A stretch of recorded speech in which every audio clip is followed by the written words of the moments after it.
del 99% en peso. Noten que los datos están dados en peso. O sea, gramo sobre gramo. La alimentación consigue 26.7 grados centígrados, la cual se precalienta mediante intercambio de calor con el producto residual del fraccionador. O sea, lo que vimos en el ejemplo anterior también, donde la corriente del residuo la aprovechamos y la mandamos a un intercambiador para precalentar la alimentación. Y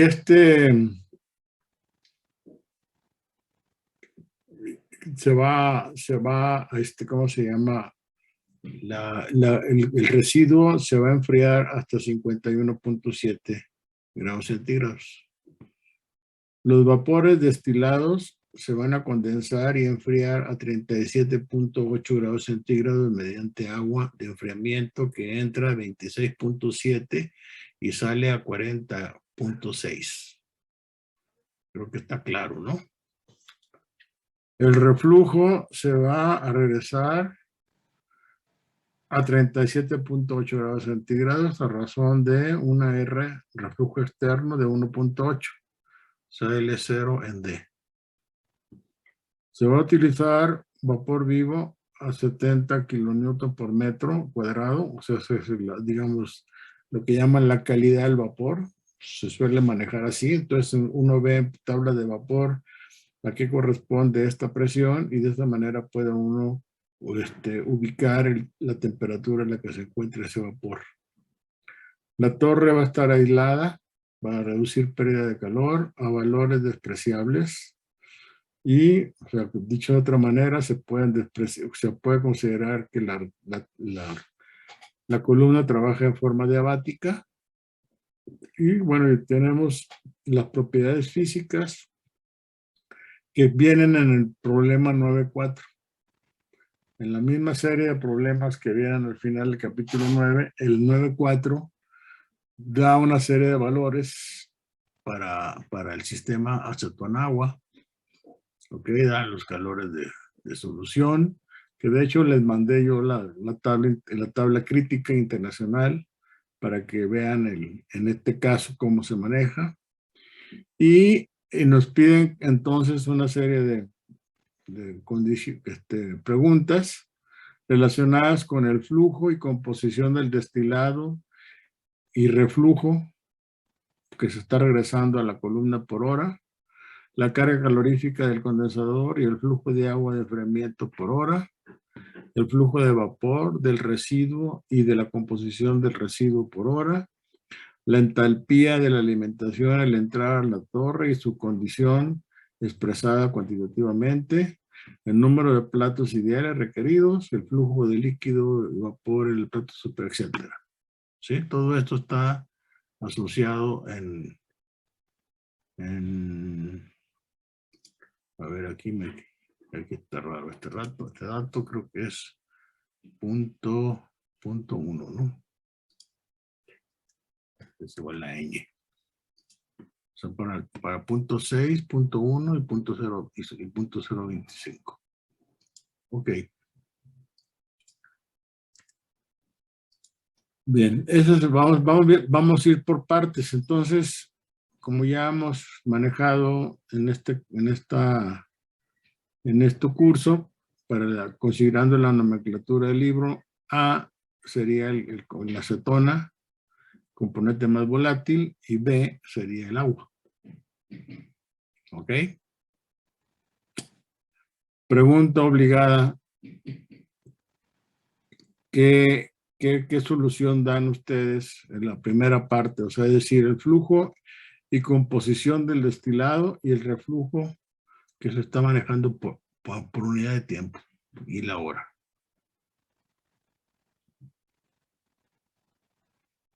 ¿Alguien hizo el ejercicio? Y si no lo hicieron, pues pónganse a trabajar, jóvenes. Ahora sí que no avanzamos si no terminamos con este problema hoy. Entonces, Agarre su papel, lápiz, calculadora, los que tengan el Excel a la mano, saquen el Excel y empecemos por el inciso A, ¿cuál es el flujo y composición del destilado? Considerando una masa de 10,000 libras, son libras, perdón, a ver, ya estoy aquí cambiando las cosas. Déjenme ver, en el libro viene... Son 10,000 libras hora. Son libros, ¿no? Sí. Entonces ya no sé por qué le puse la LB. Ok. No se me pone nada por ahí, ¿verdad? Fuerte. Creo que ya está claro. Pero estamos hablando de... Bueno, vamos a verlo. Entonces, pues calculen, por favor. Pasen todo esto a una base molar, al libro mol, y díganme la composición que preguntan aquí, el flujo y composición del destilado y el reflujo por hora.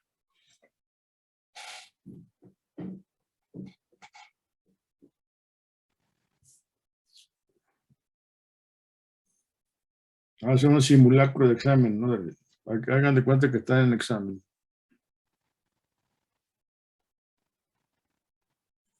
Ahora, si alguien intentó hacer el examen, el problema, y tiene alguna duda específica, dígamelo. Pero pues si no ni siquiera lo leyeron, bueno, pues ahorita ahora es cuando. Lo que no quiero es llegar al examen y que estas cosas luego surjan, las dudas correspondientes. Voy a tener que pasar por calcular las curvas de entalpía que ya vimos, que no es así tan estalacha, pues. Y bueno,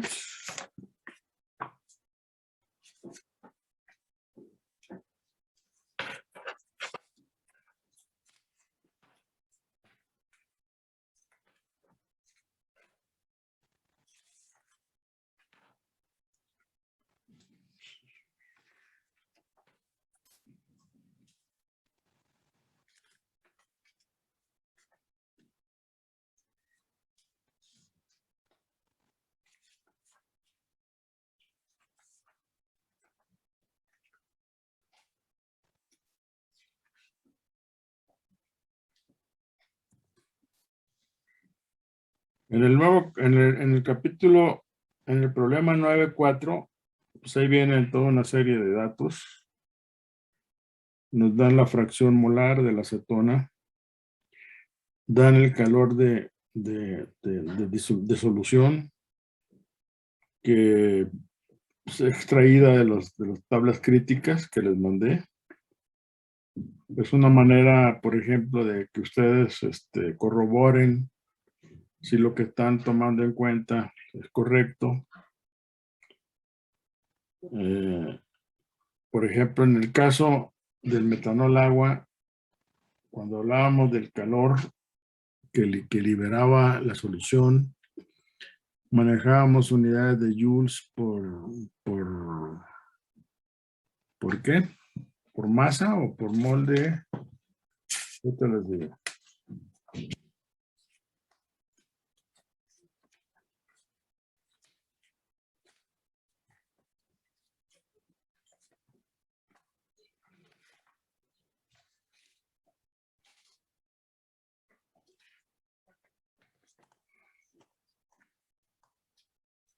Estoy buscando la tabla. La tabla del metanol, que también ustedes tienen ahí. Si la tienen a la mano, díganme cuáles son las unidades de Q.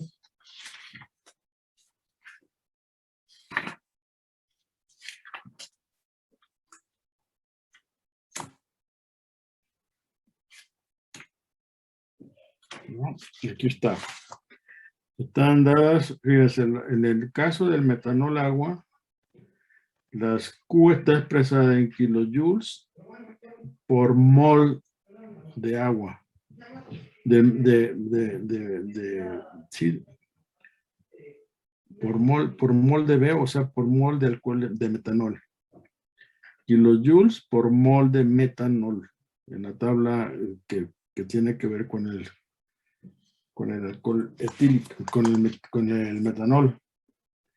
Y en el caso que nos ocupa ahora de este sistema, acetona-agua, las unidades que vienen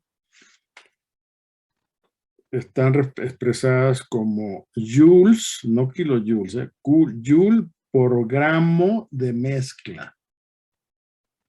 ¿Ok?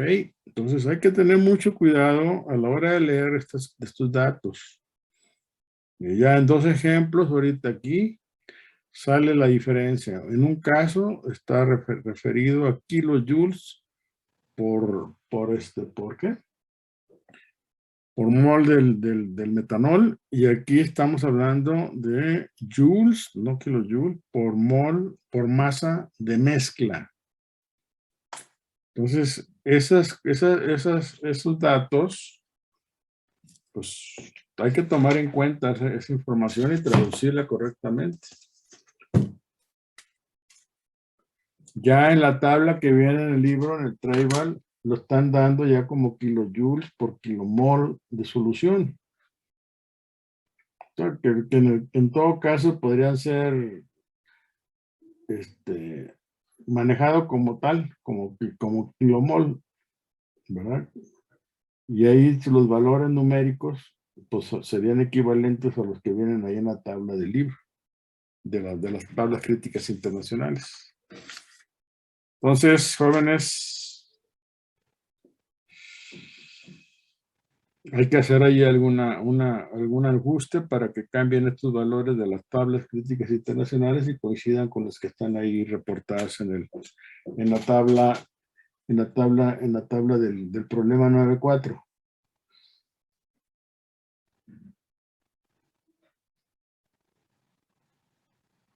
Ahí vienen los datos de la fracción mol en el líquido y la fracción mol en el vapor de la acetona. Y esos valores los sacaron de las tablas que ven en Perry. Luego nos dan la temperatura. Con esto podemos hacer la gráfica de temperatura en función de X y temperatura en función de Y, para hacer el anillo que ya platicábamos, que es muy importante para conocer las temperaturas conforme la mezcla va cambiando su composición y poder establecer las curvas de entalpías. Y finalmente viene ahí la capacidad calorífica de la mezcla, que va desde la capacidad calorífica del agua pura, que es de 4.187 kilojoules por kilogramo solución, grado centígrado, hasta la de acetona, que es de 2.303. Entonces, luego en la base de la tabla, si están viendo ahí la figura, 9.4, viene la tabla para temperaturas de 20, 37, 8, 6, 65, 6, 93, 3 y 100 grados centígrados. Viene la capacidad calorífica de la acetona y viene el calor latente de evaporación de la acetona. Y el caso del calor latente está equivocado. En las unidades que están de kilojoules por kilogramo son diferentes. Si quieren corregir, ¿tienen el libro el problema 9.4? Sí. Bueno, vean la tabla, por favor. Y abajo, al pie de la tabla, viene calor latente de evaporación, la lambda, de la acetona. Y ahí ponen 1013, 976, 917, 8 y 850 a las diferentes temperaturas. Eso, en estas unidades de kilojoules por kilogramo, corresponde lo voy a poner de 20 hasta 100. En lugar de 1013 es 561.25.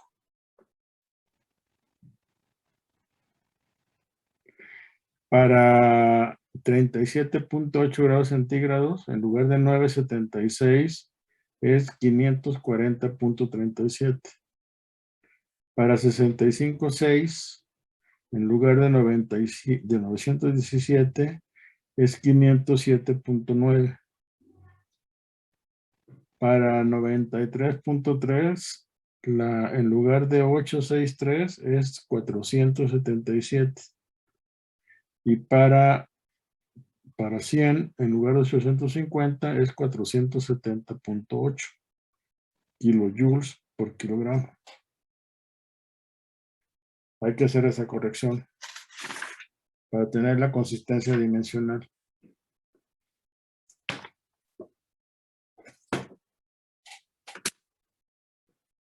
Entonces, ¿cómo queda? ¿Cómo transformamos los valores? Aquí equivalen los valores de 10,000 libras.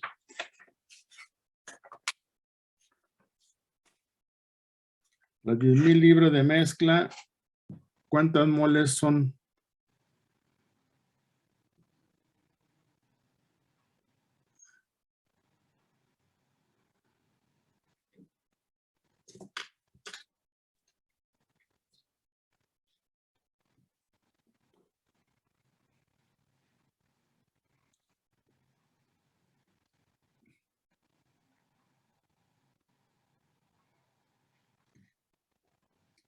No.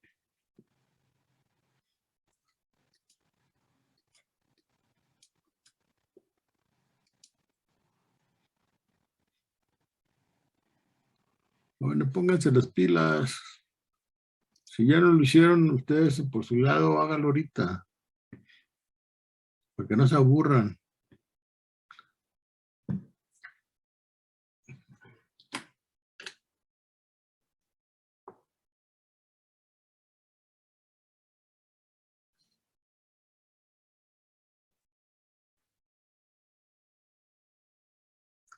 O sea, la pregunta ahí es, vamos a pasar todo el sistema, lo vamos a pasar a moles.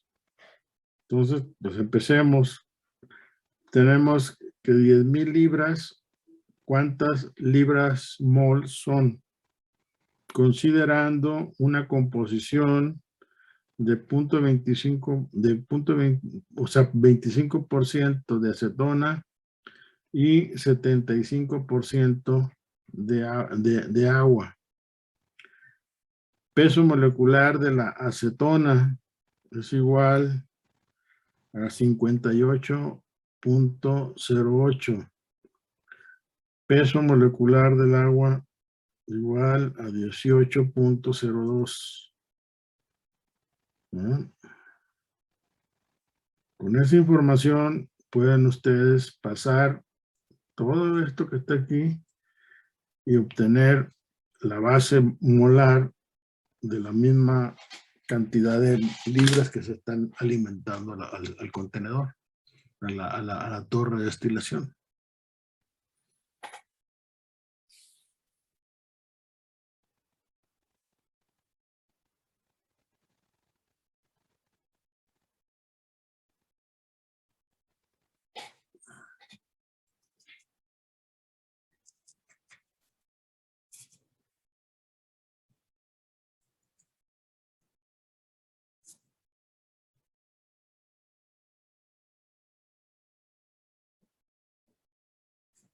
Entonces, jóvenes, díganme.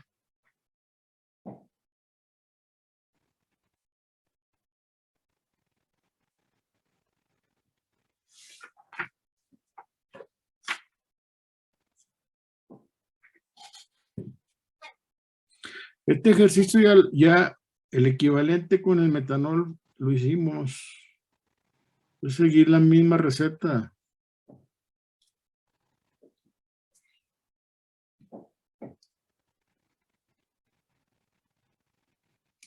La respuesta de las 10,000 libras son 459.24 o puede ser inclusive 460 libra-mol por hora. SF.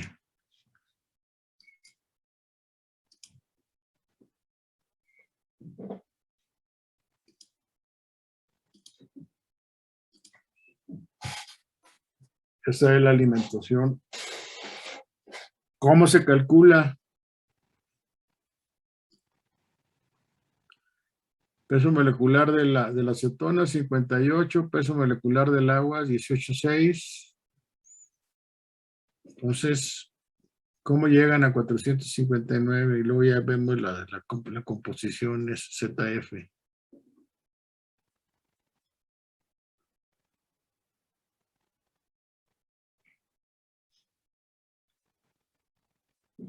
Pero que quiero que cómo llegamos aquí. Y a estas alturas del partido, de la carrera, estas conversiones deben de ser, vamos a llamar, coloquialmente, deben de ser pan comido.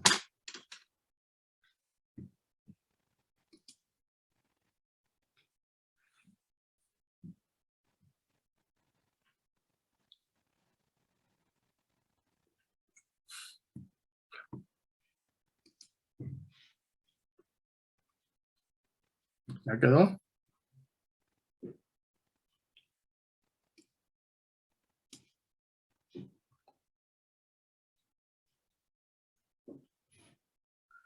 Fíjense, todo lo que tienen que hacer una vez que definen los moles, definir la composición de la alimentación en base a moles. O sea, en lugar del 0.25% en peso, se traduce en 0.093%, o sea, más bien fracción mol de 0.093. O sería el 25% en peso, sería 9.3% en moles. O sea, sí hay una diferencia importante. La composición del destilado es del orden de 0.96, 0.84 libras mol por libra.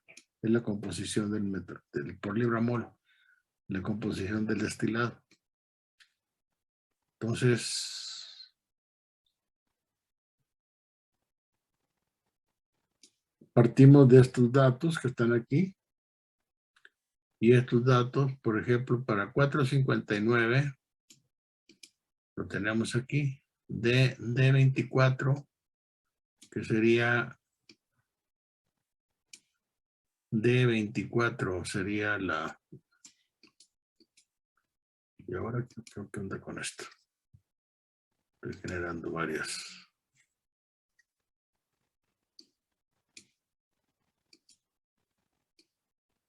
D24. Si yo defino 24 como son las 10,000 libras. ¿Ok? Okay, aquí están reportadas 10,000 libras. Entonces aquí D24 por D25, que es la fracción en peso. Y esto es dividido entre D21, que es el peso molecular de la acetona, más D24, las 10,000, por D26, que es la fracción en peso del agua, entre el peso molecular del agua, que es D22, que es 18.02. Y eso nos da 459.24. Esa es la composición de la cantidad de moles equivalentes a las 10,000 libras que están manejando. Para ZF, ¿qué tenemos? Para ZF tenemos D24, que son las 10,000 libras, perdón, por D25, que es la fracción en peso, y esto dividido por D21, que es el peso molecular correspondiente de la acetona, y a su vez dividido entre G21. G21 es la cantidad de moles que se están alimentando ya como libra mol. Entonces, toda esta cantidad que está aquí arriba son las libras mol de la acetona y lo dividimos entre las moles totales y nos da 0.0937, o sea, puede ser 0.094. Como pueden ver, si ustedes desglosan estas ecuaciones, estamos haciendo nada más puro análisis dimensional. Y procedemos de la misma manera con el destilado. ¿Por qué? Porque en el destilado nos están dando la información para poder calcular esa composición.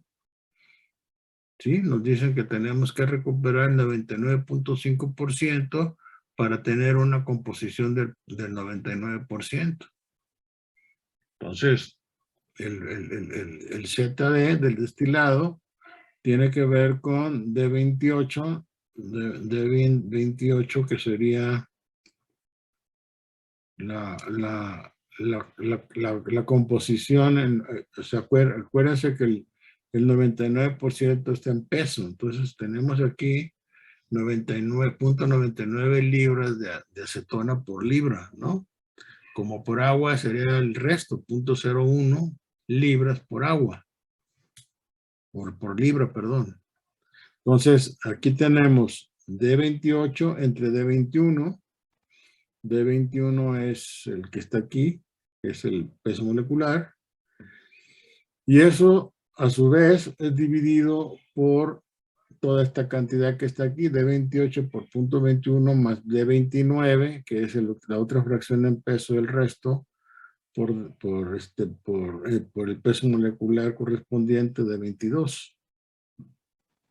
¿Ok? De peso molecular.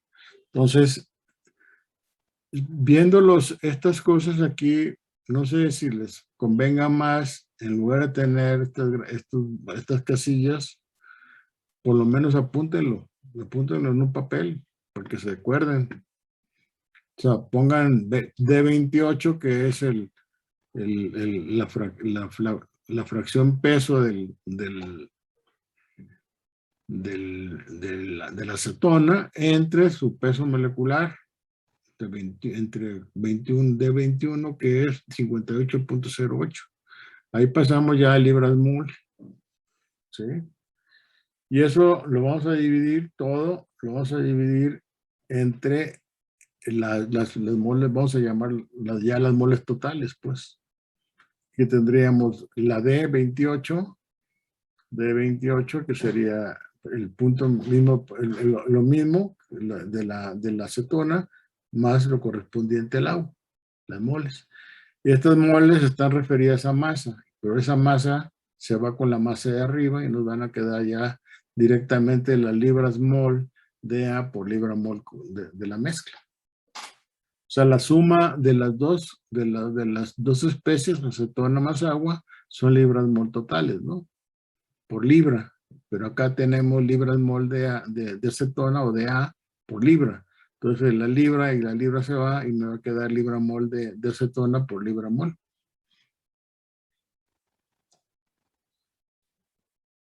Ahora nos dice que vamos a recuperar el 99.5% de la acetona alimentada. Eso lo tenemos que traducir en el análisis que estamos planteando.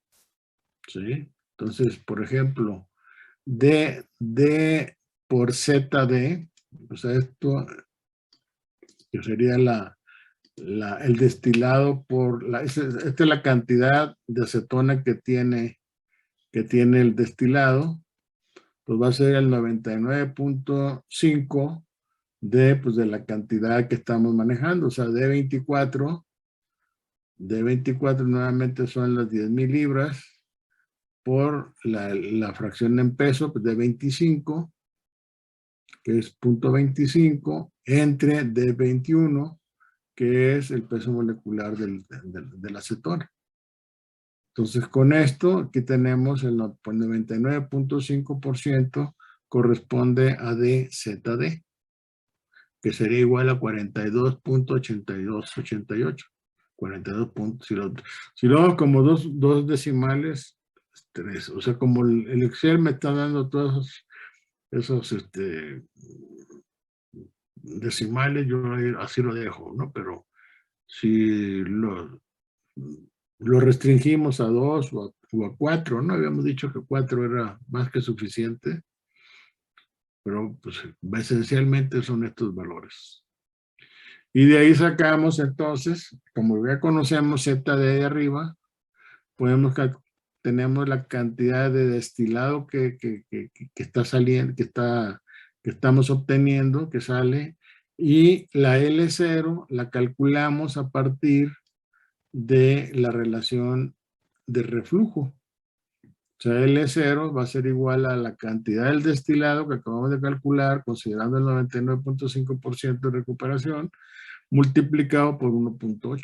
O sea, despejen L0 y va a ser 1.8 por el destilado. Entonces tenemos 44.23 libras mol de A en el destilado, y tenemos la reflujo. Estamos, después del condensador, sacamos continuamente 44.22 libras mol por hora de destilado de la acetona, y estamos retornando a la columna 79.6. El resto, si yo sumo estas dos cantidades, el resto es lo que estamos obteniendo por la parte de abajo de la columna, el residuo, para cerrar el balance.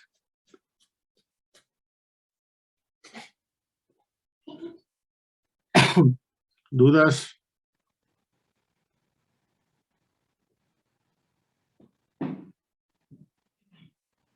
Entonces, si se dan cuenta que es puro análisis dimensional. Aquí no hay que estar ahí quemándose las pestañas, pensando o fundiendo el cerebro para ver cómo resolver el problema. Y el problema ahí básicamente es seguir las reglitas del análisis dimensional y poder llegar a estas cantidades con sus respectivas unidades.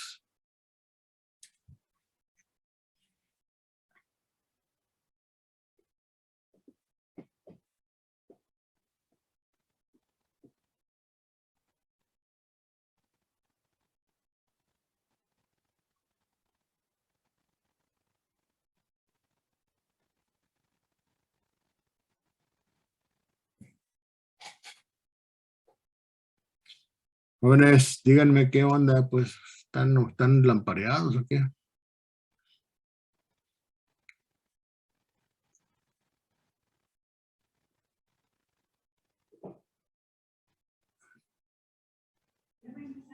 G23.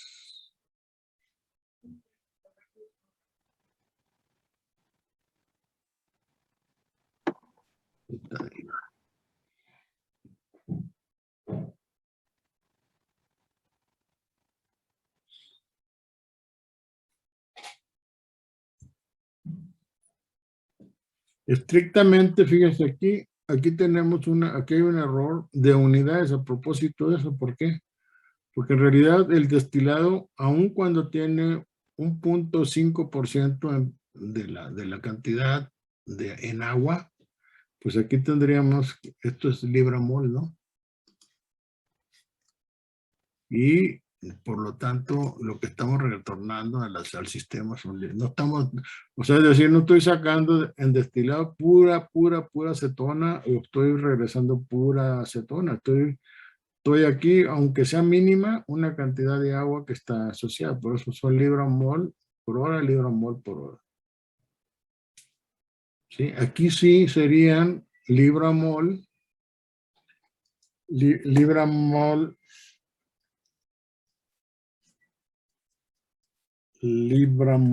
de A por hora, ¿no? Ahí sí. Estamos hablando de las moles que están asociadas por ZD, que son moles de libra mol de A por libra. por libra-mol. Al multiplicarlo por libra-mol me quedan como libra-mol de A por hora. Pero acá estas dos cantidades son totales. Insisto, aun cuando en realidad es cualquier cosa de agua lo que está saliendo por el destilado. El 99.5%, aquí no tenemos, esto es un porcentaje de, no lo confundan con concentración. Esto es la cantidad del 100% de las moles que están saliendo del condensador. 99.5% es acetona y 0.5% es agua. Ahora, este 99.5% de acetona corresponde con un 99% en peso. Esta sí es concentración en peso. Noten la diferencia, no confundan. Entonces ahí había un pequeño error, se nos fue la A, se coló la A, porque en realidad F, fíjense, está en libras mol por hora. Entonces si F va a ser igual, tomando en cuenta toda la columna, va a ser igual al destilado más el residuo, pues tiene que estar en las mismas unidades. Entonces F, D y L0 ya lo tenemos con sus composiciones respectivas. Con eso respondemos la primera pregunta, el flujo y composición del destilado y el reflujo por hora. ¿Ok? La segunda es calcular la carga calorífica del condensador y el flujo del agua de enfriamiento por hora. ¿Cómo lo hacemos aquí, jóvenes?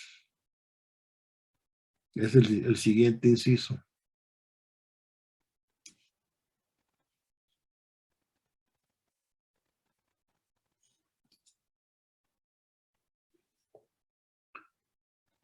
Carga calorífica, o sea, QC, y el flujo del agua de enfriamiento.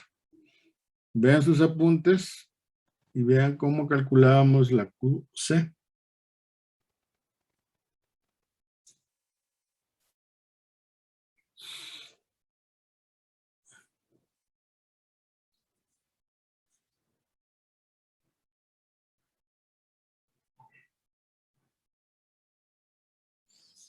Acuérdense que si tomamos como referencia la parte de arriba del condensador,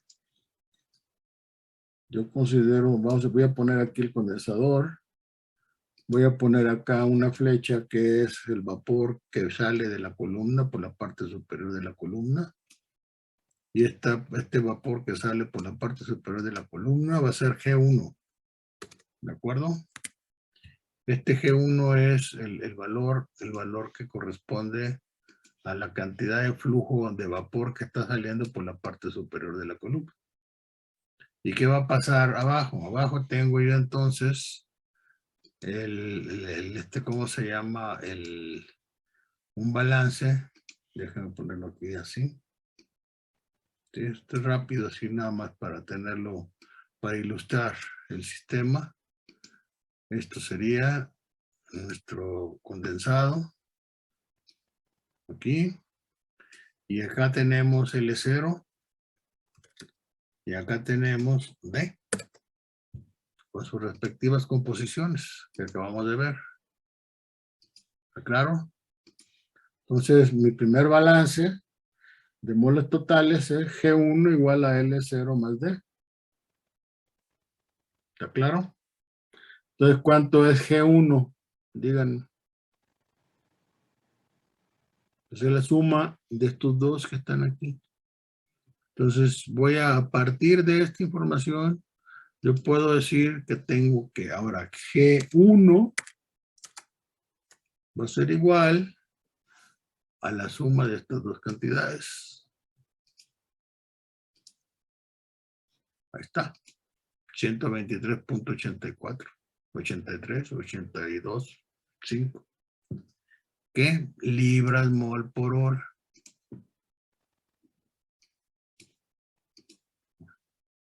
Y ahora, si yo quiero hacer ¿cómo se llama? El balance para las moles de A, pues tendría G1 por Y1 igual a D por ZD y L0 por X0, ¿no? para el balance de la acetona. Ahora noten que dado que tenemos un condensador total, la composición del vapor es la misma que la del destilado y la del reflujo, por lo tanto. O sea, las moles que están aquí, que vienen aquí con su composición de 0.9685, esta composición es la que está saliendo por la parte superior. Entonces, es la misma que tenemos en el destilado y es la misma que tenemos en el reflujo. O sea, eso no necesitamos calcularlo, eso es por la condición del condensador total que tenemos en el sistema. O sea, esas cosas ya es el criterio que ustedes están aplicando para el análisis del problema. O sea, ¿está claro? Entonces aquí tienen lo que acabamos de ver, G1 igual a esto. Esto lo voy a dejar ahí también. Pero ahora, nuevamente aquí me equivoqué.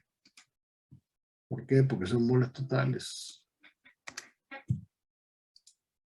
Libras mol por hora.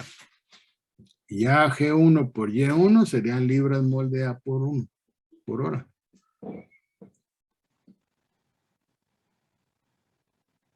Entonces, me están preguntando composición del gas saturado, G1, y nos piden que calcule la carga calorífica y el flujo de agua de enfriamiento.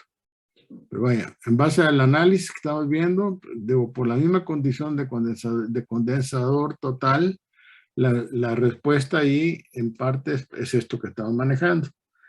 Tenemos la misma composición del destilado y del reflujo, que corresponde a ZD. Es decir, esto lo podemos representar más general. ZD igual a ¿qué? A Y1 igual a X sub índice 0, que es como lo hemos estado manejando el destilado que recirculamos. ¿Sí está claro? Insisto, todo el vapor que sale por la parte superior cambia a líquido, pero las moles y la concentración son las mismas.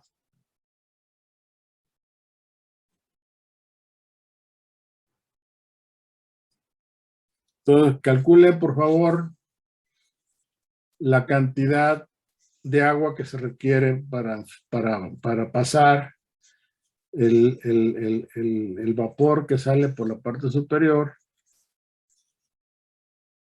a una temperatura de ¿qué? ¿De cuánto es? ¿De 40.6? No, o sea, no sabemos la temperatura a la que está saliendo. Entonces, hacemos un balance de entalpía del sistema, que es el que tenemos aquí. Este balance me genera a G1 por HG1 igual a QC por L0 HL0 de HD. ¿Está claro?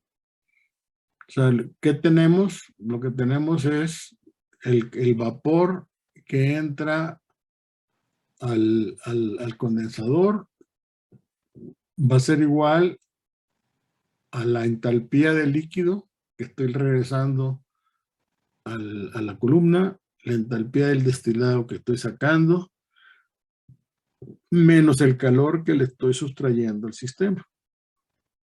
Pues ese QC debe ser un valor negativo. ¿Están de acuerdo? ¿Y es por qué? Porque es esta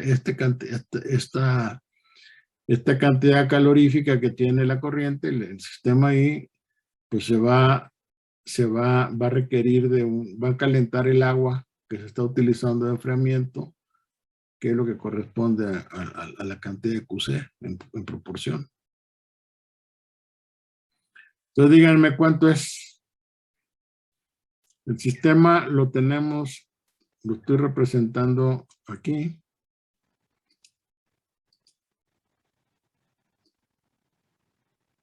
Esto sería su balance. ¿Sí? Aquí el balance corresponde, si ustedes se fijan, es el vapor que entra al condensador, que entra con una temperatura de 37.8 grados centígrados, que es la temperatura que trae, ¿no? El sistema. Acuérdense que nos están diciendo que, a ver, déjame checarlo. A ver, aquí están diciéndonos que el reflujo se va a regresar a 37. Entonces, los vapores destilados se van a condensar y enfriar a 37.8. Entonces, aquí también hay otro pequeño error, que es este. Esta de aquí, esta temperatura va acá. ¿Están de acuerdo?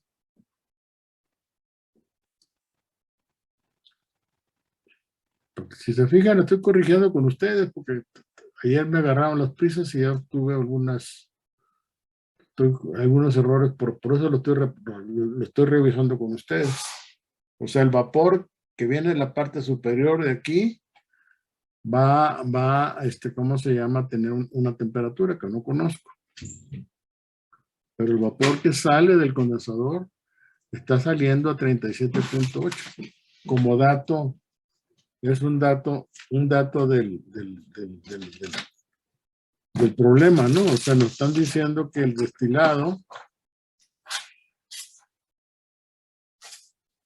el reflujo se va a regresar a 37.8 grados centígrados. O sea, que los vapores destilados se van a condensar y enfriar a 37.8 grados centígrados. Entonces, con esa información, podemos hacer nuestro balance, sí. Sí, entonces, esto estaba mal acá. O sea, aquí viene el vapor, se condensa y sale.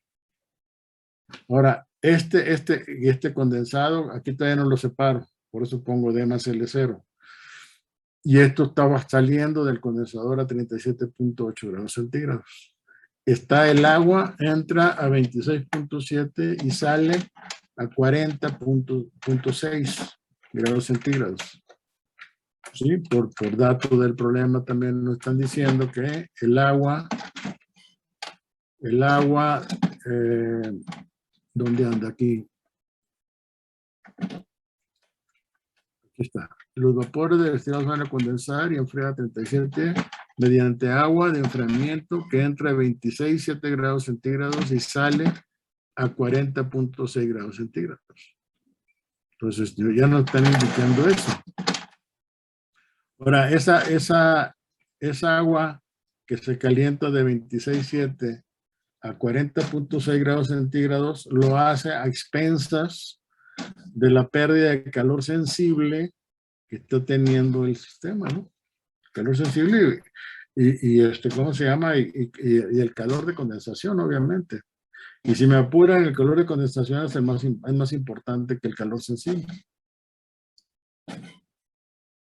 ¿Sí lo ven? Entonces digan ustedes cuál es la cantidad de agua que se está utilizando aquí. Ya tienen toda la información para verlo.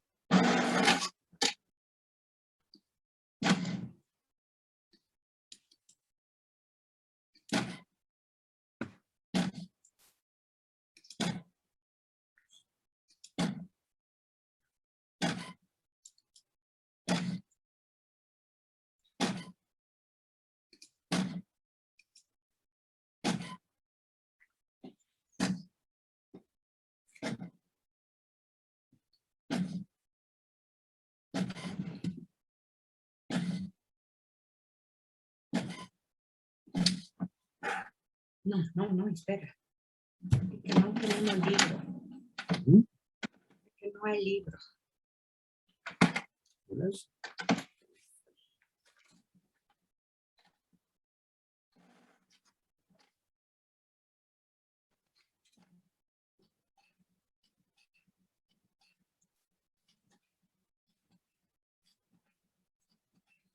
¿Qué pasó, jóvenes? Díganme, ¿qué onda?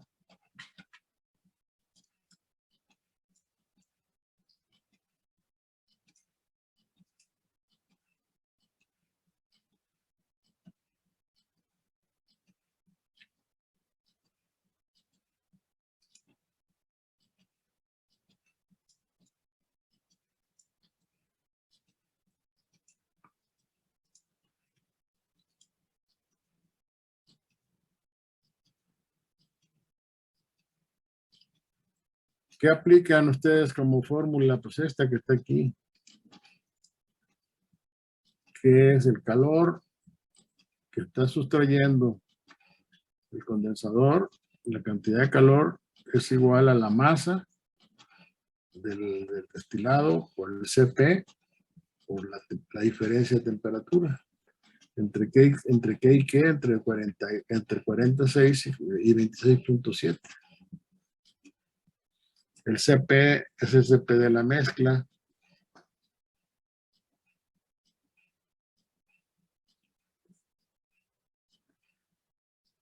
¿Es el CP de la mezcla o es el CP del agua?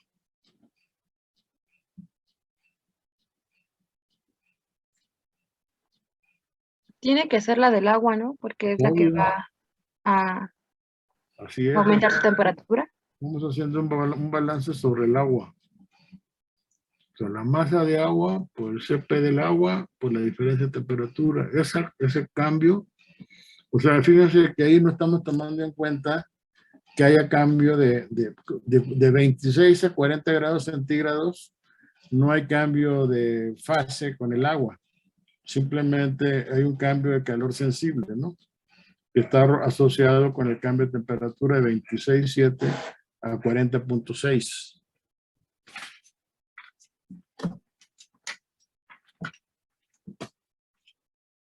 ¿Está claro? Entonces, como no hay cambio de fase, entonces podemos plantear ahí la masa es el objetivo que estamos buscando. Pues va a ser igual a la masa por el CP T menos T. Puse T minúscula como la temperatura de entrada del agua, T mayúscula la temperatura de salida. Entonces, a partir de esto encuentro que la cantidad de calor, la masa, perdón, la cantidad de agua que fluye por el condensador, que sufre un cambio de temperatura de 26.7 a 40.6, que genera un condensado que se tiene a 37.8 grados centígrados. ¿Sí? Eso me permite calcular la cantidad de agua que se requiere, que esté bañando el condensador para efectuar ese trabajo, para bajar esta temperatura de 37.8. Y esa masa de agua, ese flujo de agua, es igual a 3.922 kilogramos de agua por hora. ¿Sí? Eso sería, digamos, la respuesta con relación al comportamiento del sistema del condensador. Entonces aquí, ahora, este calor, este QC, lo voy a utilizar, yo ya lo tengo aquí para determinar qué, pues determinar la cantidad perdón, el QC es el que quiero calcular ahora a partir de este balance de energía, ¿no? Entonces el Q, despejo QC de aquí, o sea, la carga, esta es típicamente la carga del condensador, va a ser igual al destilado por el reflujo externo más 1 por la entalpía del gas del vapor G1 RHL0 menos HD.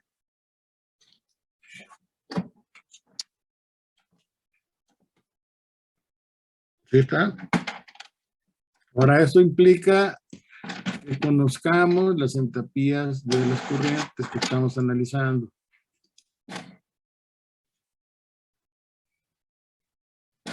Y eso requerimos que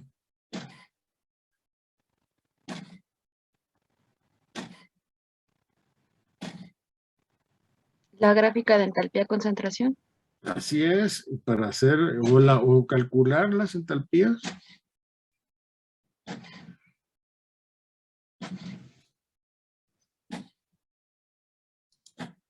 Si nosotros vemos esto de aquí, ¿qué es lo que necesitamos para calcular nuestra gráfica de entalpías? Finalmente, esta es la tabla que ustedes deben tener. Si hubiera esperado que ustedes hicieran, pues, la entalpía del gas y la entalpía del líquido. Y la gráfica correspondiente, que es esta que está aquí. De la gráfica, con una composición de 0.96 que ya vimos, ZD, corresponde a una entalpía del vapor que está saliendo por la parte superior a 36.075.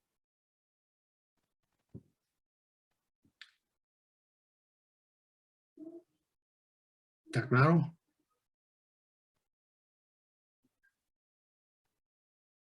Ahora, HL0 y la HD van a ser un vapor que se condensó en el ¿cómo se llama? En el condensador. Debe de caer en alguna zona de aquí.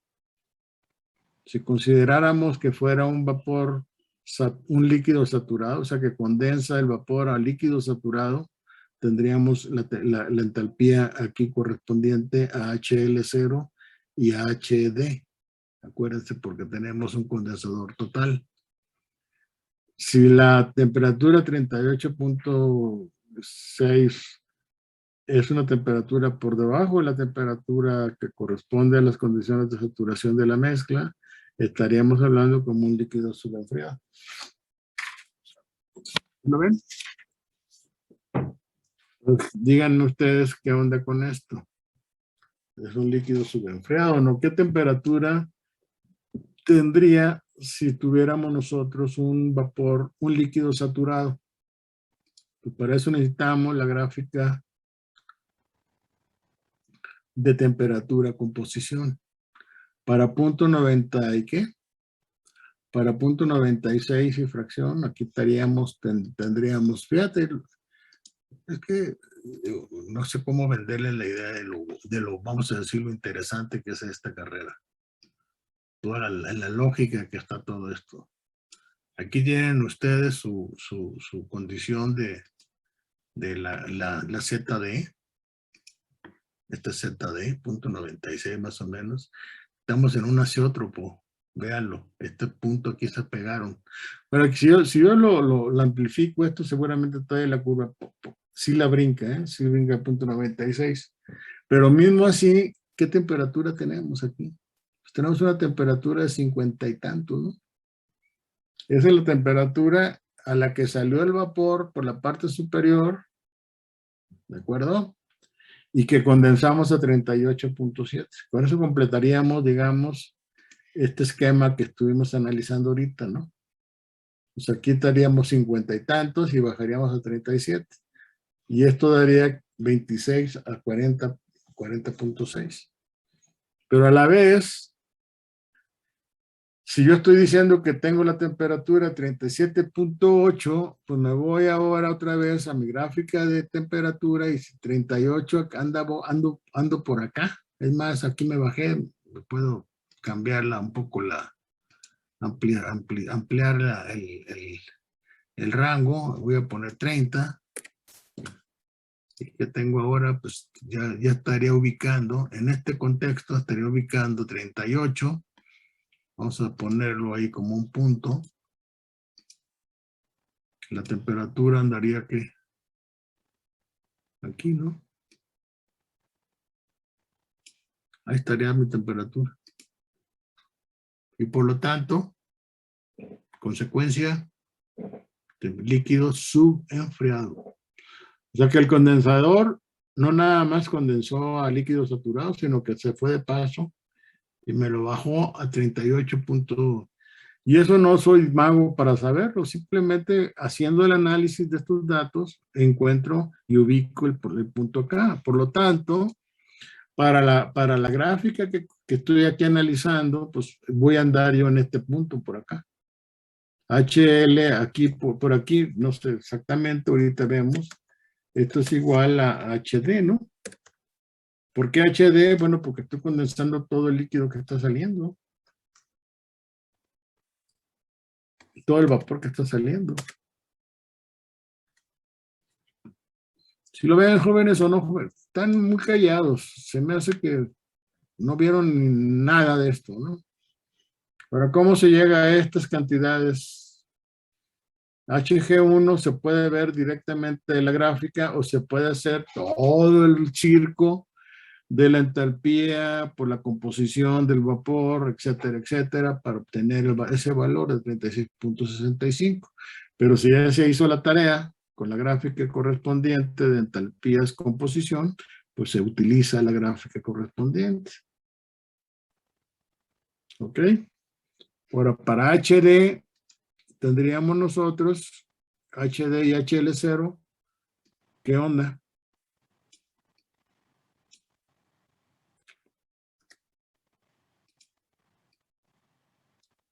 HD y HL0. ¿Cómo calculamos esos 28,000? Digo, de 2,866.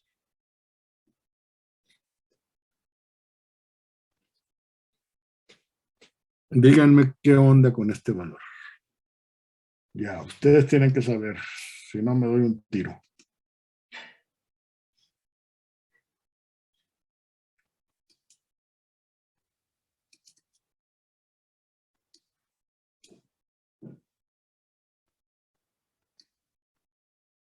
Ya.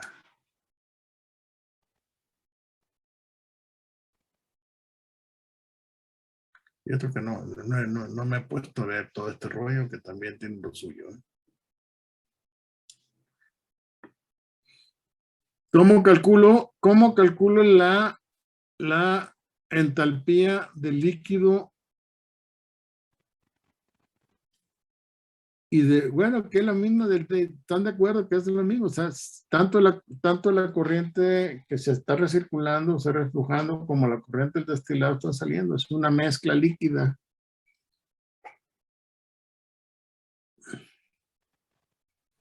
Con la gráfica de entalpía y la composición a la que entra en la alimentación. La alimentación, ¿cuál alimentación? Porque ahí estamos hablando, HD y HL estamos a la altura del mismo condensador, ¿no? Aquí tenemos D y L0 que están a 37.8 grados centígrados, que sabemos que es una composición efectivamente de 0.96. Pero eso me permite tener la temperatura que estoy planteando acá. Entonces, el punto de este cálculo estaría asociado con, no sé, aquí la tengo. Aquí, H84. H84 es más o menos, de aquí donde aquí tendría que ser un poquito más riguroso. H84, si se fija, correspondería, lo puse .95, es .96, ¿verdad? De la composición. Entonces me equivoqué, debe ser 130. O sea, H85. ¿Está claro? Estoy viendo el CP de la solución. Acuérdense cómo calculamos la H del líquido. Pues el CP de la solución por la diferencia de temperaturas, 37,8 y 15 grados es la temperatura a la que se encuentran las tablas de disolución, que tomamos esa temperatura como temperatura de referencia.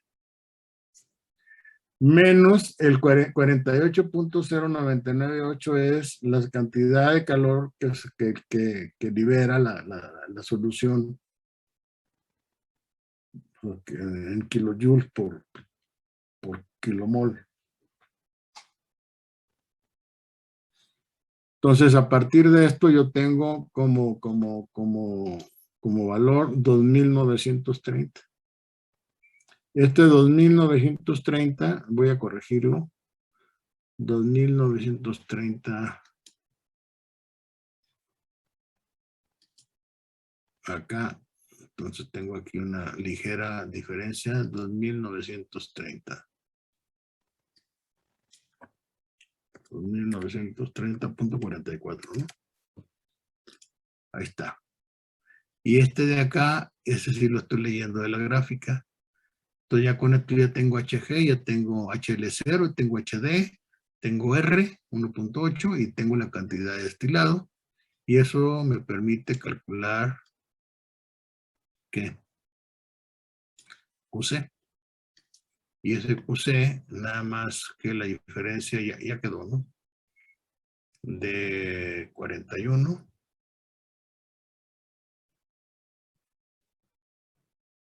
A ver. CHL0 de 40, DH de 41. De 41 menos de 41. Sí, ya se corrigió. ¿Y nos va a quedar esta cantidad? ¿Sí está? Entonces decimos que la carga térmica del condensador es de 4.102.886 kilojoules por hora.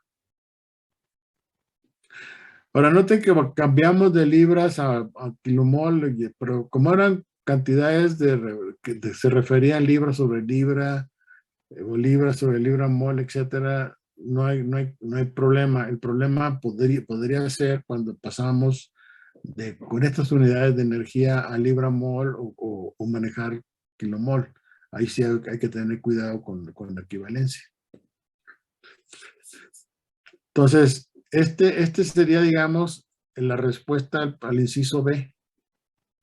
La respuesta al inciso B, la carga calorífica del condensador, QC, y el flujo de agua que calculamos, que está relacionado con este análisis, que es 3.914.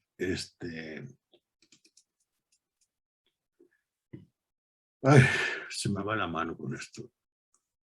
Con 3.914 kilogramos de agua por hora. Mientras mantenga las unidades, no hay problema. Y esto lo puedo dividir, o lo puedo más bien multiplicar por 2.2 y me daría en libras por hora. Un kilogramo es 2.2 libras.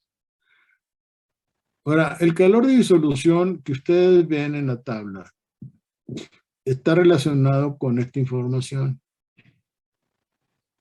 Nos dan de origen esta composición. Entonces, aquí está en porcentaje en pesos.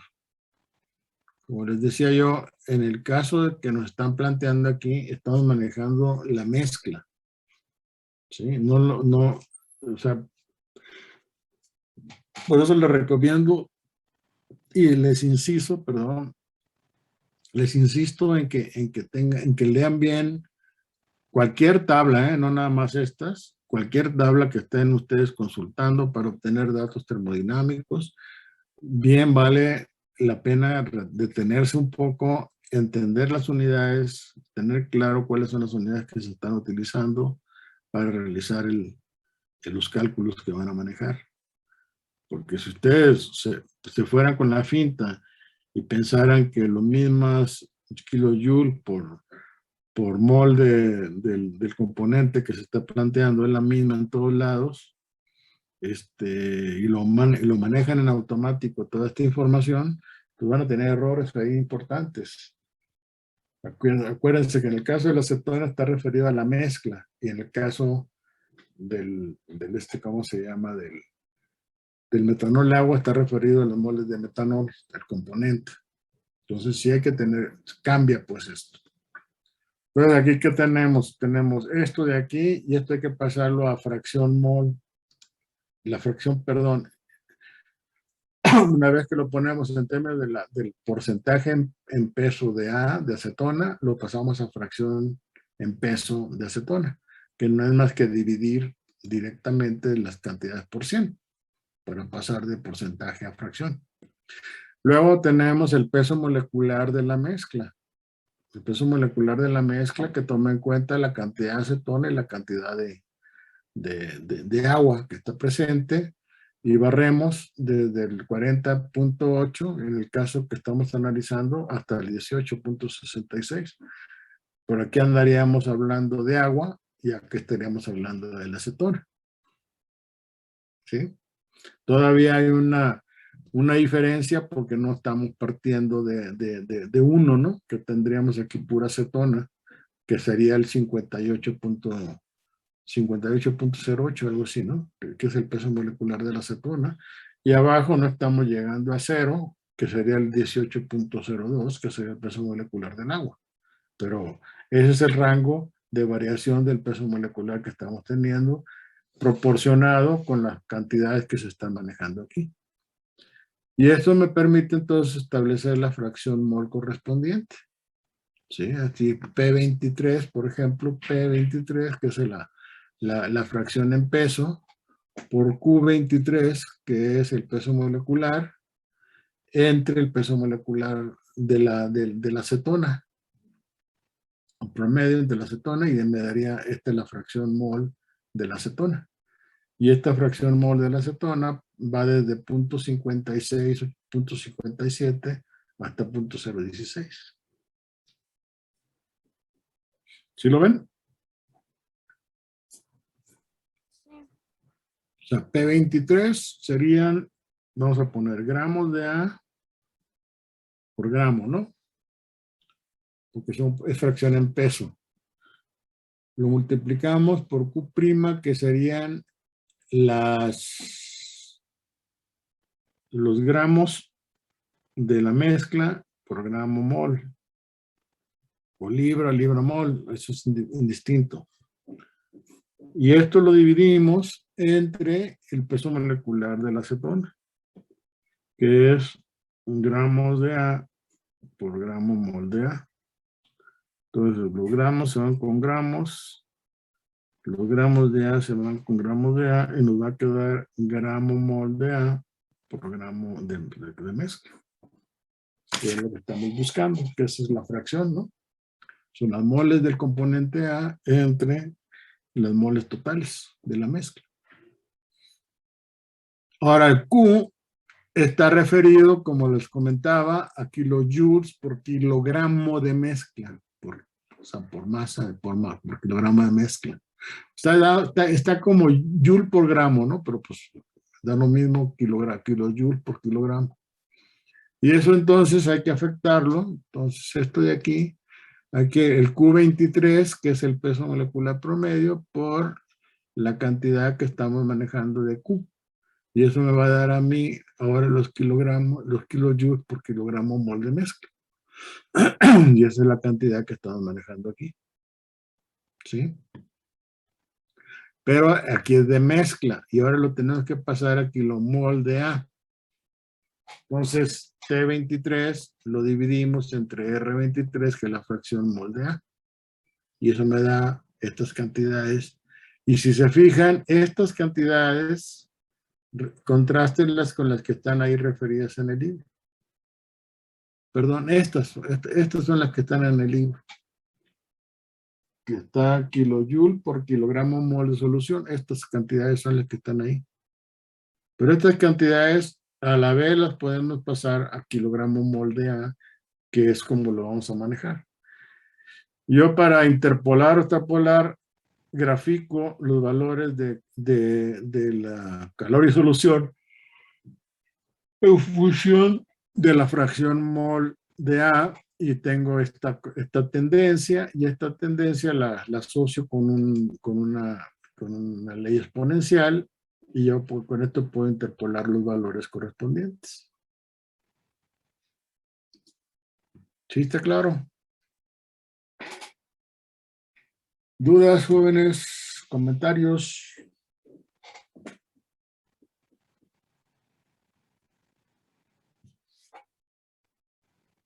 O sea, noten cómo una simple gráfica les genera una serie de consideraciones que ustedes ya tienen la capacidad de entender, de discernir. O sea, yo estoy seguro que independientemente que no hayan hecho su tarea, no les estoy hablando también así cosas raras. Entonces yo lo que les recomiendo es que vayan apuntando las fórmulas para que puedan ustedes hacer estas consideraciones y obtener estos valores. Este valor, por ejemplo, de Q, lo estoy sacando directamente de este ajuste que tengo acá.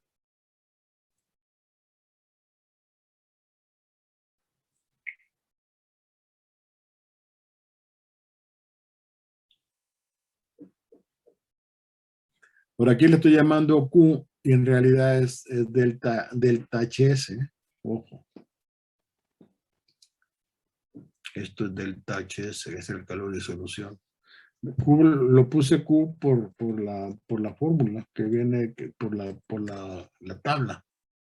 Y le pongo ahí entre paréntesis negativo para recordar que se trata de una cantidad negativa, cantidad que libera el sistema. Nada más para tenerlo claro, aunque el cálculo no me esté dando directamente el valor negativo. Si hubiera querido tener directamente el valor negativo, pues grafico valores negativos. Todo esto es negativo, ¿no? ¿Está claro?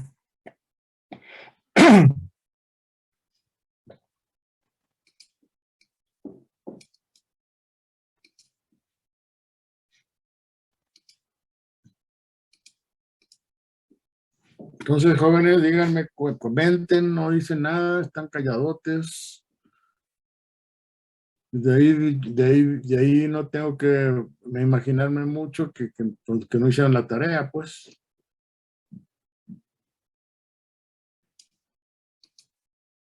Entonces,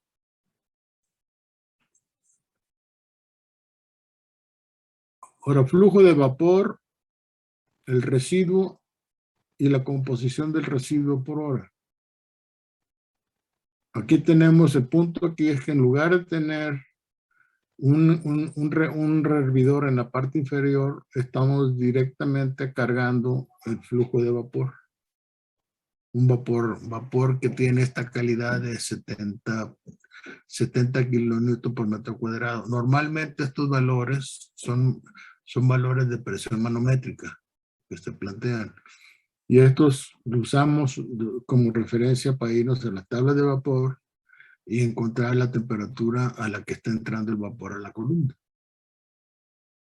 Entonces ahí tendríamos que considerar eso para establecer el sistema. Ahora, si es vapor vivo, podemos decir que si se fijan, si tenemos una composición tan alta de acetona en el destilado, significa que en la parte inferior prácticamente sale agua, pura agua.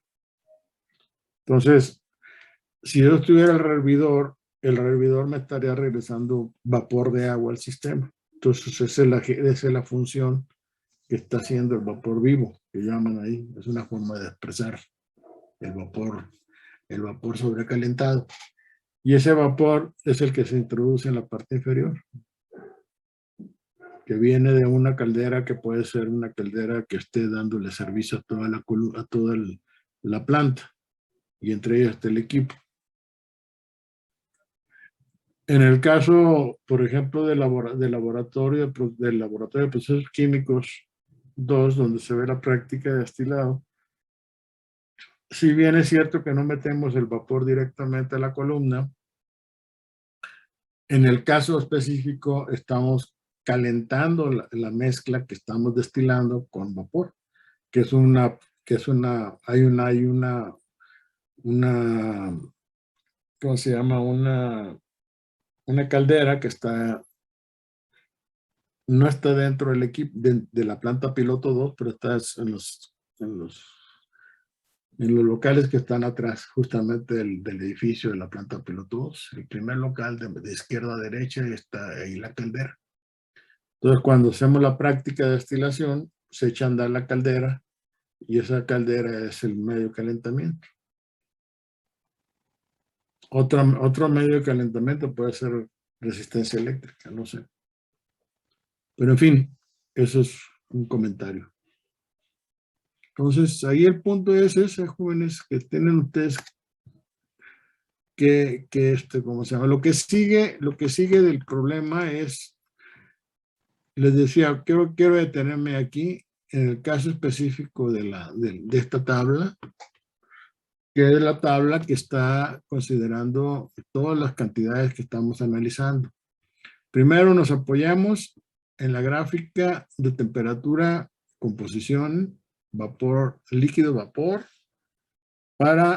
y este es el delta Q que viene reportado en la tabla del libro. ¿Sí? O sea, este delta Q no es nada que ver con esta escala. Son valores que están ahí de acuerdo a cómo están referidos a la tabla del problema 9.4. Pero con estos valores de temperatura composición se pudo hacer esta gráfica, ¿no? La gráfica de T contra Y y T contra X. Y luego esta de acá, que es graficar X contra Y. Y vean ustedes la forma que tiene esta curva. Ya no es, no es lo bonito, no es la otra que manejábamos, que era muy curva, ¿no? Muy arcada. Aquí tenemos un chipotón y luego tiende a ser esto. Entonces, ¿qué quiere decir esto? Perdón, a la hora de analizar esto, si vemos el problema desde el punto de vista del McCabe-Thiele, pensando en el 96 y fracción, pues estaríamos muy pegados a la línea de equilibrio y vamos a pensar que tuviéramos una línea de operación que anduviera por acá. Es arbitraria. Lo que quiero poner aquí a consideración de ustedes es que aquí vamos a tener una serie de etapas. Mientras más pegados estamos a la línea de distribución de equilibrio, más etapas requerimos. Y ya cuando andamos por acá, el número de etapas, por ejemplo, en este caso, voy a ponerlo aquí al azar, vean ustedes cómo una etapa ya se vuelve una relación mucho más amplia, ¿sí? Que cuando esto sería, por ejemplo, un escalón en esta zona contra los n escalones que tendríamos aquí. Y estoy equivocadísimo aquí. Equivocadísimo. No tengo nada que ver esto con esto. Perdón. Nadie protestó, ¿eh? Ojo, tomo nota también. Estaba poniendo yo la de 45 grados como referencia, lo cual es un pecado. Vean ustedes la etapota, digamos. Eso no significa que sea una etapa más grande. Simplemente en esta etapa hay una variación de concentración mucho más amplia que en la que estamos teniendo acá. Acá tenemos, digamos, ya no la pongo. Pero sí notan lo que les quiero decir. Y eso significaría que entonces en la zona, vamos a suponer que la zona de agotamiento estuviera acá. Noten ustedes que tendríamos nosotros una cantidad muchísimo menor. Por ejemplo, ya aquí, ya brinqué hacia la zona de agotamiento. ¿Ok? Aquí tendría yo esto de aquí. Ya con prácticamente 2 etapas puedo llegar o 3 etapas puedo llegar. En cambio acá seguramente puedo tener como 6 o 7. ¿Sí? Esa es la gran diferencia. Les voy a poner así rápidamente. Voy a escanear la gráfica que sale de este libro, de este ejemplo, para que vean.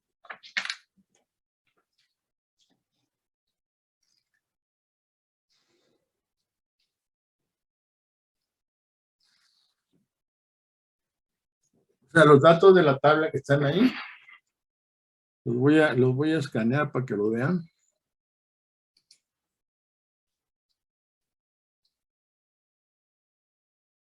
Déjenme que salga.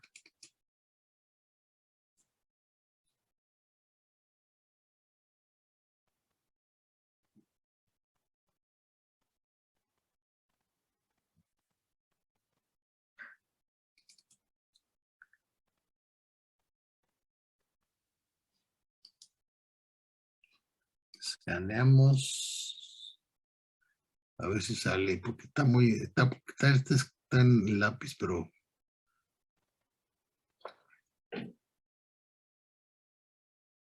no se sabe. Vean ustedes la cantidad enorme. Voy a escanear. Voy a pedir que lo haga todo esto, la zona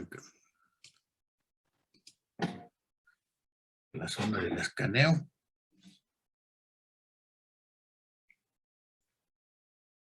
Entonces se tarda un poco más el escáner por le estoy dando más píxeles y esto se hace un poco más lento. Ahí va.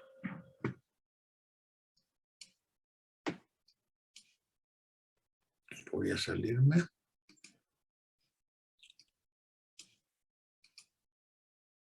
Y esto lo voy a minimizar. Ochis. Y escáner. Aquí estamos. Pues noten aquí, van a ver ustedes ahorita cómo se carga la cantidad, inclusive hasta se confunde, se vuelve así medio pesado. Vean, ¿sí?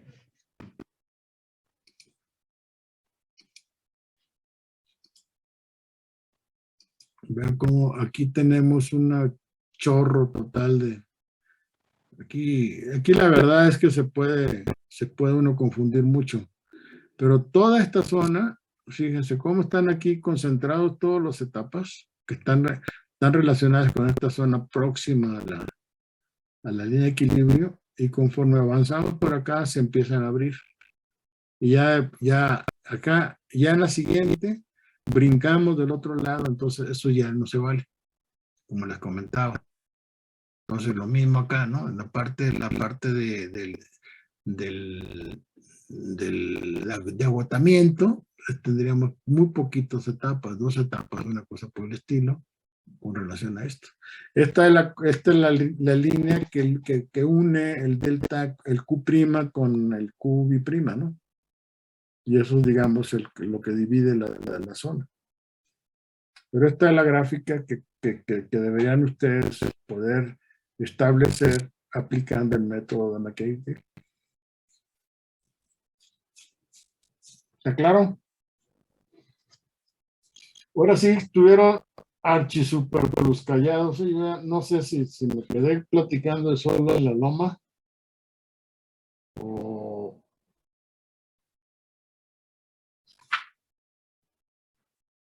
se quedaron ustedes pasmados con el trabajo. No tengo idea. Y no me retroalimentan, entonces pues ya no sé qué hacer. Díganme qué onda. No me pidan el archivo porque también me hace sospechar que lo que quieren es tener la parte más cómoda y no se vale. Si no chambean ustedes, pues no se vale. Por eso voy paso a paso. ¿Sí?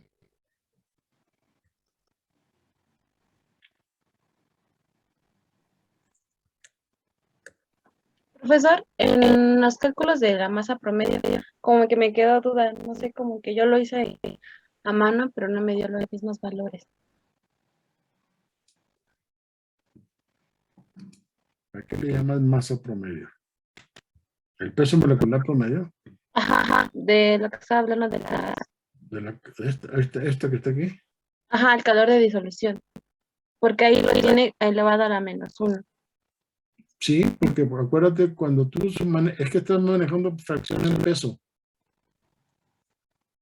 Según yo, a ver, no me confundiría. O sea, P23 es fracción en peso. Entre el peso molecular de la acetona. 1 menos P23 sería la fracción en peso del agua, entre el peso molecular del agua. Si ves la fórmula para obtener el peso molecular promedio, te queda eso, ¿no? X entre M. ¿Tienes el table ahí a la mano? No lo tengo de la mano. No lo tienes en la mano. Pues sí, en el libro del table, insisto, no tenemos por qué tener en la cabeza las fórmulas correspondientes. Hay muchas fórmulas que se pegan en la medida en que se hace ejercicio y van quedando. Pero en el libro de Traylor, el peso molecular de la mezcla, cuando tenemos fracciones molares ¿cómo se llama? En líquidos, en vapor, es la fracción mol por el peso molecular correspondiente, y la suma de todas te da el peso molecular promedio. En el caso de utilizar la fracción másica, lo que tendríamos nosotros es la fracción peso entre el peso molecular de la mezcla, digo, del componente.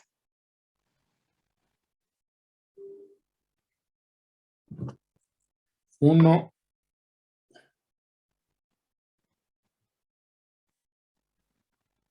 va a ser igual a la sumatoria de XY entre MI.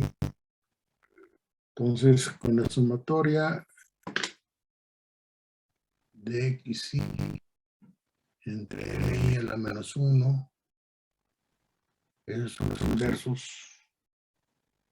Y el peso molecular promedio entonces es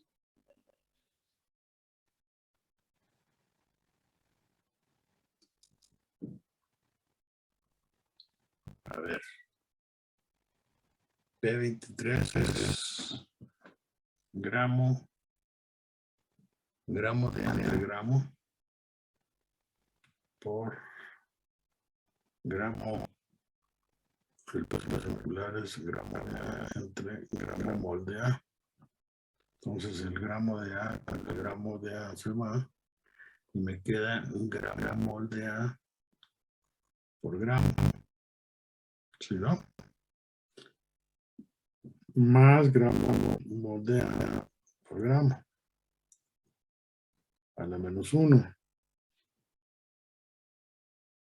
Y con eso me queda M igual a gramo por gramo mol.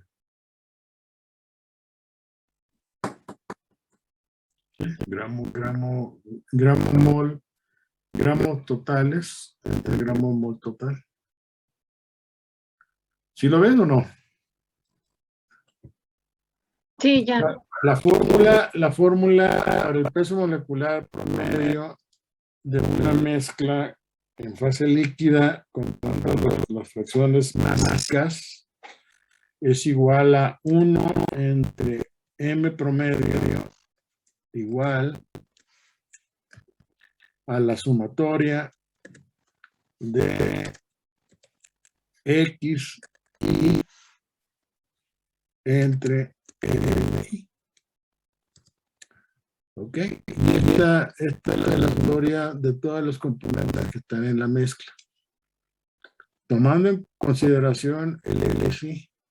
Entonces, si te fijas, si haces esto, te va a quedar directamente con gramo mol de A entre gramo. Estas cantidades que están aquí. Por eso le sacas el inverso y te va a quedar ya gramo por gramo mol. Le sumas todos los gramos, de todos los gramos mol, te da el gramo mol de la mezcla. Si manejamos el peso molecular medio directamente con la fracción mol, esto va a ser igual a la sumatoria de YI por MI. Esa es la diferencia. Y aquí la sumatoria es la que estamos manejando con fracciones molares correspondientes. ¿Sí? Toda consulta representa honorarios. Les estoy dando aquí clases de algo que ya está bastante visto de la carrera. Pero estos son fórmulas, insisto. Ahora, no necesitan ustedes memorizar necesariamente estas fórmulas. En la medida en que aplican el análisis dimensional, el análisis dimensional lo lleva de la mano con esto. ¿Alguna otra duda? De esa forma, aplicando esta fórmula que está aquí arriba, es la que estamos manejando acá para el caso del peso molecular promedio de la misma mezcla. En gramo. Que es la base para poder analizar todo esto y llegar a esta ecuación que es la que me da el calor liberado en función de la composición de la mezcla que estamos analizando. ¿Sí está? ¿Claro o no?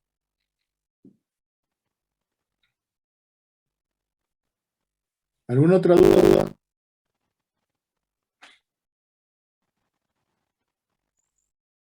Bueno, lo que sigue es el caminito y estas cantidades se van a manejar a partir de la información que estamos analizando. Hay que combinar la gráfica, la entidad de la alimentación, a la entrada a la torre. ¿Cuál sería cómo calcularíamos la renta de la alimentación a la entrada de la torre? Ya es después de haber puesto en contacto con el intercambiador a través del cual pasa el agua, el líquido residual. Ese lo pueden suponer que va a 100 grados. Y ese líquido residual va a calentar la mezcla de 26.7 grados aquí a 51, está aquí, que está referenciado aquí, ¿no? Esta es la temperatura que ustedes deben tomar en cuenta para el cálculo de HF. Noten ustedes que ya los cálculos de HG, los cálculos que están referidos en la gráfica, están manejados tomando como referencia 15 grados centígrados. Entonces ustedes están obligados a considerar esa entalpía. La entalpía en términos de 51.7 grados centígrados. ¿Sí? Esa sería la situación. Ahora, 51.7 grados centígrados. Si nos vamos a la gráfica de aquí, ¿a qué va a corresponder? Pues va a ser todavía un líquido sensorial. Si se fijan, está por abajo por ejemplo, la composición queda del ¿qué? 209. Andaríamos por aquí. Entonces, para hacer líquido dorado, esa alimentación estaríamos necesariamente manejando en 66-67 grados centígrados. Pensando que 66 se quiera. Entonces, estamos a 50 y tantos, pues bueno, van por aquí. Entonces, es un líquido real. El que está dando. No confundir con este otro, que es el caso del destilado, que ya lo redujimos. El destilado lo redujimos a 37.8. Pero acá en la torre de destilación estamos metiendo el líquido que viene saturado, que es pura agua, a 100 grados centígrados, y estamos pasando de 26.7 a 51 grados centígrados. Entonces, eso es la respuesta ahí, es calcular la entalpía de esa alimentación que anda de orden de, ahorita te digo, pues ahí la pueden ver de la gráfica. Ahí está, ahí sí se puede ver la gráfica. Teniendo, a ver, déjenme checar, no estoy confundiendo. ZF es .93, .093. Vamos a pensar. Si hubiéramos aquí el punto 1, estaríamos, a ver, la otra, la temperatura. Punto 1 y 50 y ¿qué? 51. Esto sería mi líquido. ¿Sí? Entonces, en este contexto estaríamos, a ver, ¿cómo le hago aquí? 5.1 y necesito calcularla. HF. Y seguramente va a caer nuevamente por abajo del líquido. El líquido saturado es este. Va a quedar abajo en esta zona.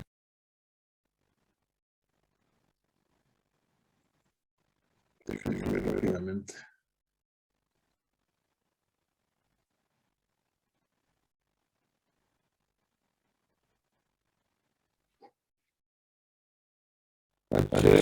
Anda del orden de 1800 kilojoules por kilogramo. Que está abajo de los 5 que están ahí en el cuarto. 1800 aproximadamente.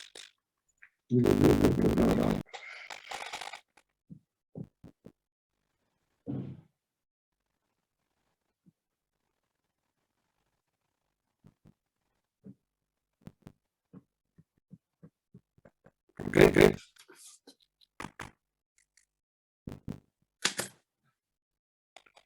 Bueno, jóvenes, se dedico la tarea, completen este problema cuando puedan llegar. Si tienen dudas, les comentamos la clase.